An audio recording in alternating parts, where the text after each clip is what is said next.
Here's a statement.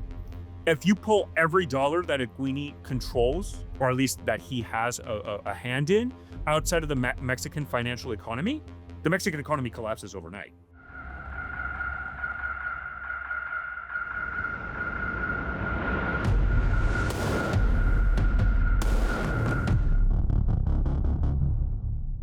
Cocaine making a resurgence.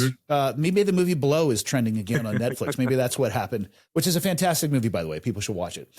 Cocaine is more popular than ever in the U.S., and the Mexican drug lord Trump has declared war on is cashing in. Cocaine consumption in the U.S. has surged, particularly in the western states. That's where I live. So I'm going to check in with my friends, make sure they're staying in line. No Colombian marching powder for them. Where use has increased by 154% since 2019.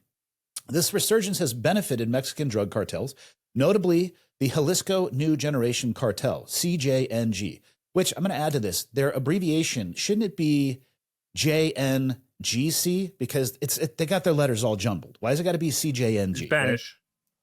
Right? Okay, well, damn it. That was way too easy of an explanation for it. Damn it. All right. So CJNG, which is makes sense if you speak Spanish, which I do very poorly. I can say, ¿Dónde está la biblioteca? That's what I remember from my Spanish class.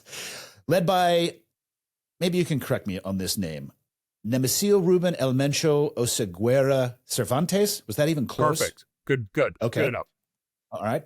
The Trump administration has intensified efforts against these cartels by imposing economic sanctions and designating them as FTOs, or foreign terrorist organizations. Despite these measures, cocaine remains the second most trafficked drug into the U.S. following fentanyl, and the demand continues to rise. The CJNG's extensive trafficking operations and its control over various illicit substances contribute significantly to the ongoing drug crisis. The question is, as demand for cocaine fuels the power of Mexican cartels like the CJNG, how do policy tools like sanctions and terrorist designations influence the balance between disrupting criminal networks and unintentionally escalating cross-border violence and instability? Or do they even work at all, those designations? So the designation piece, I mean, it does give broader authorities to the Justice Department and kind of their investigative powers and the prosecution. Ironically, the biggest area where it might actually impact the most and make the most amount of change is inside the United States. Because now if you're a U.S. citizen that supports the cartels, you could be designated as supporting a foreign terrorist organization, which carries a much more hefty penalty. There are broader authorities that it involves that then at that point they fall within FISA, et cetera. So there is some aspects that it does help from the investigative side, but I mean, we're analyzing it from like on the ground, not necessarily, and I haven't really seen much reaction really from all the various cartels that I track. I haven't really seen any much significant changes in this. And so, because for them, the greatest threat that they're running into is it's still internal, right? I mean, if you're looking at Jalisco New Generation Cartel, El Cartel Jalisco Nueva Generación, their main rivals is depending on what state you're talking about. So if you're analyzing it from Zacatecas, well, that's the Mayito Flacos. If you're analyzing in Sinaloa, because now they have an alliance with Los Chapitos, with Mayito Flaco and Chaco Isidro, the Mesa Flores guys, and Tabasco. And so that's how they operate. And everything that it is more internal, either rival groups or the government and corruption, et cetera. And they haven't really been giving any reasons why to change it. What this highlights, though, the cocaine thing is it is true. I mean, we've seen a significant increase in the cocaine area of distribution into the United States and into Europe. And it clearly, this article really highlights the role of Jalisco New Generation Cartel. And for all intents and purposes, Andy, I mean, the Jalisco New Generation Cartel is the most international reach group out there. I mean, there's not a single criminal organization that you can name that has the reach and power of Jalisco New Generation. How did they build to have that reach and power? It's a history of just absolute predominance and dominance. And I think one of the areas, and specifically extreme violence to try to achieve that goal. I mean, Jalisco New Generation has a very long history. I would say second is the Sinaloa Cartel. They're the second one, right? And clearly Jalisco New Generation was able to kind of, at least in the international area, kind of replace the Sinaloa Cartel because of the weakening of the Sinaloa Cartel, the civil war. Mm-hmm. Clearly within the Sinaloa Cartel, there's only one. It's Mayito Flaco, the son of Mayo Zambada. But I mean, that's the Jalisco New Generation Cartel has been able to leverage the cocaine trade. And although they're not, because again, all the cocaine for the most part is produced in Colombia, some of it in Bolivia and other areas. it does look like Jalisco New Generation Cartel, at least from an organizational aspect, has a lot of that control, leveraging local groups on the ground, right? They leverage, far distant groups. They leverage the ELN. They leverage others to kind of have that power and almost to a way, not necessarily monopoly, but I mean, you could almost analyze the situation of it in almost many areas as a duopoly, like with two major powers being the Sinaloa Cartel and the Jalisco New Generation Cartel, and then other groups out in South America trying to leverage it. But that's where the power comes from, and then the reach they have. Look, we've seen Jalisco New Generation Cartel figures detained in India, right? And and I saw the Polish raid the other day. They went in heavy, man. Armored vehicles, helicopters. They were getting after it. And it was a remote, well, not that I'm very familiar with the topography and geography of Poland, but it seemed to be a pretty remote farmstead. It was the Sinaloa Cartel. That's who they identified. In France, they seized another a meth lab, I believe it was. They even detained a chemist that was working for the Sinaloa Cartel because, as I said earlier, they wanted to establish their own, their own drug labs there, and that's kind of the push. And this goes to the organizational structure of that and the ability of these cartels to negotiate with international actors, right? Such as the Italian mafia, such as the Albanian mafia, the Russian mafia, the triads, all that. Like that's kind of the aspect. But clearly, the main ones that had that control continue to be Mexican cartels, with CJNG the top one, and their base of operations inside of Mexico. And what we're seeing is Jalisco New Generation Cartel continues to grow in strength. They have an alliance now with what used to be their historical rival, Los Chapitos. And what we're seeing is an absorption of Los Chapitos into the organization structure of Jalisco New Generation. And this isn't the first time the Jalisco New Generation Cartel has done that. Now, there has been groups that broke off from Jalisco New Generation. For example, in Colima, there's a group called the Independent Cartel of Colima that used to be part of Jalisco New Generation. They broke off. But others have just been completely absorbed with it. There's a group called Los Metros out of Reynosa that borders McAllen, Texas. That's a golf cartel. We knew they had an alliance, but the Treasury Department in a recent sanction, because of the oil fuel theft, said, no, Metros is CJNG. And so that's how they operate. And so as long as CJNG has that predominance of power inside of Mexico, it enables them to spread out. And the key figure, I think, that really is not necessarily, in Mencho, I don't think he's running the day-to-day operations. I think he's the leader. Obviously, he's the undisputed leader. Yeah. He's an important figure, but he's not the day-to-day. His right-hand man called Pero Tres, he probably does much more of the day-to-day operation. But if you want to analyze Jalisco New Generation, the guy you need to look at is a guy called Queenie. He's now actually in the U.S. He was extradited to the U.S. Him and his family run the financial aspects of the CJNG. And here's his statement. If you pull every dollar that Iguini controls, or at least that he has a hand in, outside of the Mexican financial economy, the Mexican economy collapses overnight. Wow. And so that is a key thing. He's now in the U.S. Everybody's focusing on Mayo Zambada, and I'm like, did he enter into a plea deal? Can we see?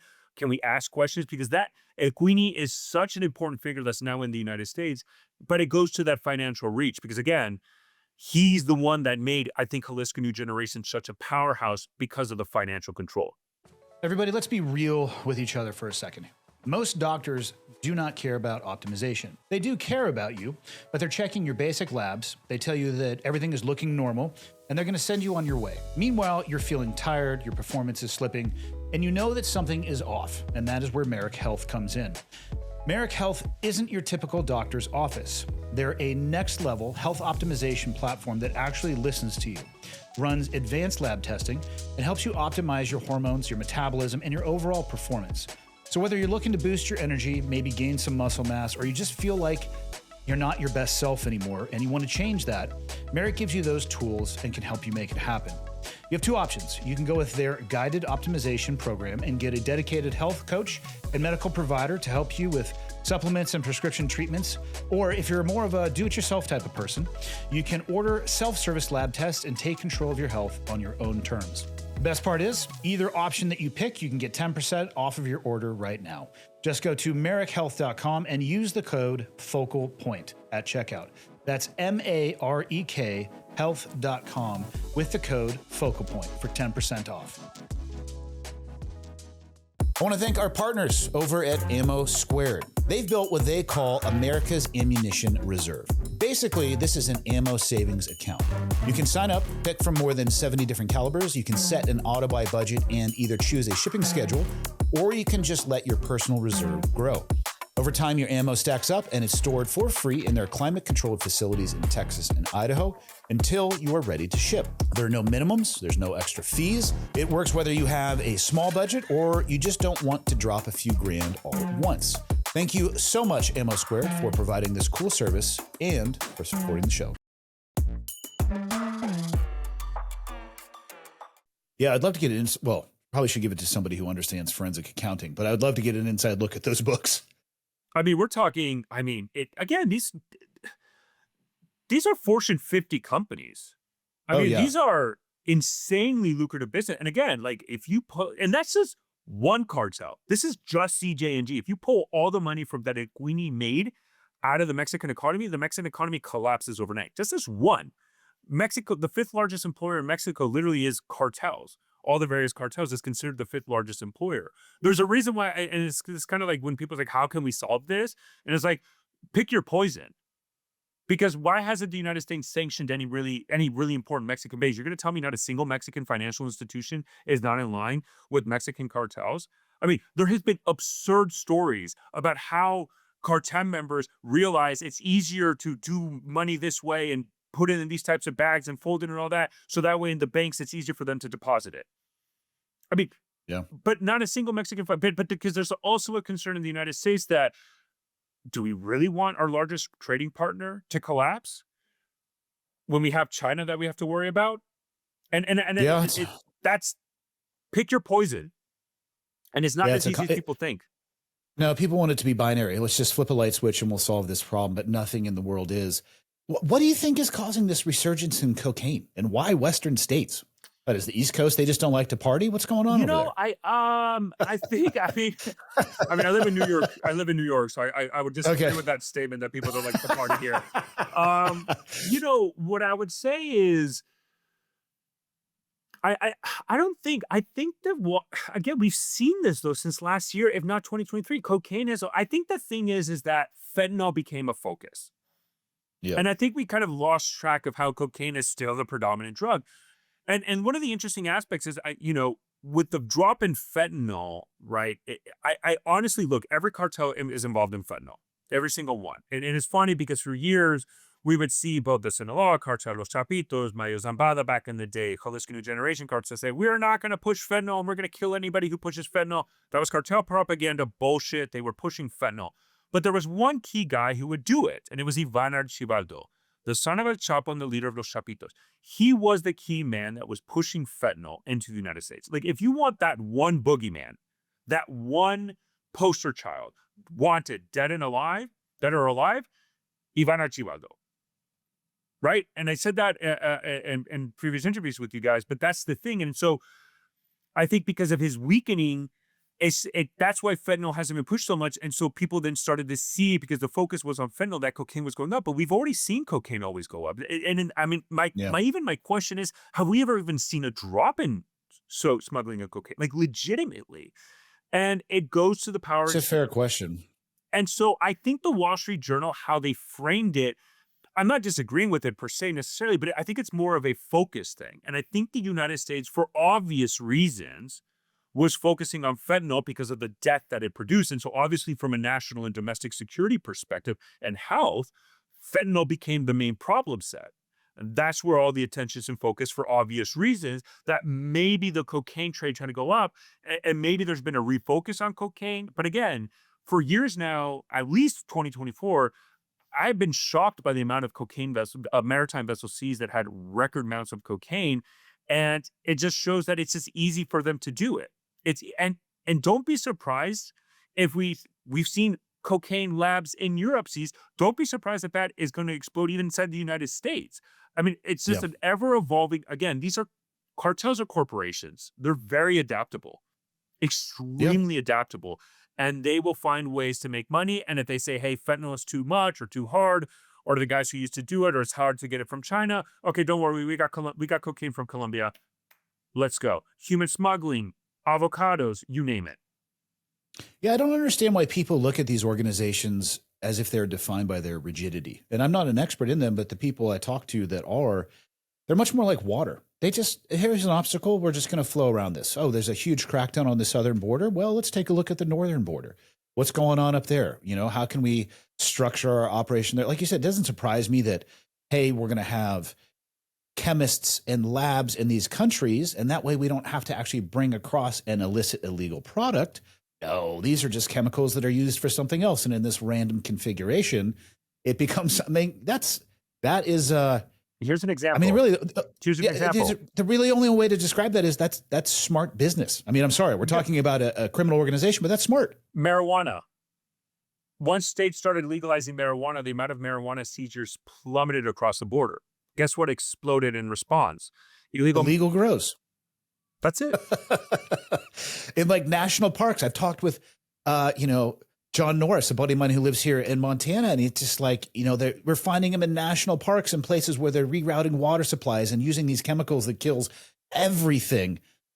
But wait a minute, it's legal in that state. Why are they doing this? Because it makes the most sense for the cartel to do so. Makes money. I've seen even pesticide being smuggled from Mexico into the United States. Really? Pesticide. Yeah, I had a conversation with the law enforcement officials. Like, yeah, we're seeing pesticide. And I was talking with somebody the other day, and they were talking, and I didn't even consider this. There was smuggled oil that was making it from. I had never even thought about that. I'm like, what are you talking about? That's the primito. That's the guy from the metros I was saying. He was sanctioned, and I talked to this with Katerina about it, and she did a video about it. Like, that was CJNG. They were taking oil. And oh, by the way, it's not just CJNG. It's a huge scandal in Mexico because key members of the Mexican Navy were involved in it. The Mexican Navy was involved in smuggling oil in the United States. And guess who would buy them? American oil companies. Yeah, cheapest oil they've ever gotten their hands on. Exactly. Let's not ask questions about why it's so cheap. Just put it in that holding tank over there. Exactly. It's again, I've used it, and people are going to be kind of tired with this comparison, but it's Amazon and Blackwater. That's what a cartel is in one. And then and their job is, what's the product people want?